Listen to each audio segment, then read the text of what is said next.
یہ کوئی زندگی ہے تیری کہ تجھے 10 لوگ بلانے پڑ رہے ہیں اپنے آپ کو پیش کرنے کے لیے؟ یہ دین ایسا دلیر بناتا ہے نا انسان کو کہ پورے معاشرے کے سامنے ایک اکیلا کھڑا ہو جاتا ہے۔ شرک بغیرتوں کا دین ہے۔ مشرک کبھی دلیر نہیں ہو سکتا کیونکہ اس کے دل میں غیر اللہ ہوگا، وہ اللہ کی اس روحانیت کو، اس تعلق کو ڈائریکٹلی انجوائے نہیں کر سکتا۔ وہ ہمیشہ کہتا رہے گا کہ اللہ تیرا کوئی شریک تو نہیں ہے مگر ایک ہے، مگر جس کو تو نے پاور دی، یہ عطائی میں مر جائیں گے۔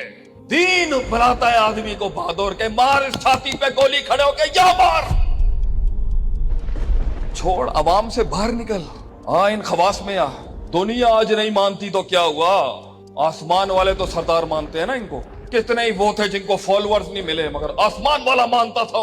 اگلا جملہ دیکھ، مر جانا چاہیے سانو ہو رہے ہوتے ہیں۔ وَالنَّبِيُّ لَيْسَ مَعَهُ أَحَدٌ، بعض نبی ایسا گزرے ایک قوم کے بندے نے نہیں آگے سے رسپونڈ کیا، کلہ چلا گیا وہ اس دنیا سے۔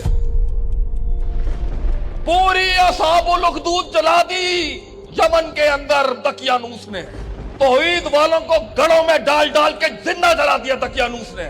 اللہ کہتا ہے ذالک الفوز الکبیر، مواحد مر کے بھی امر رہتا ہے اگر اس کی جان اس عقیدے پہ مرے۔ تو سانو اسٹریٹجیاں تے ترکیباں سکھا رہے ہیں سیاست کرن دی۔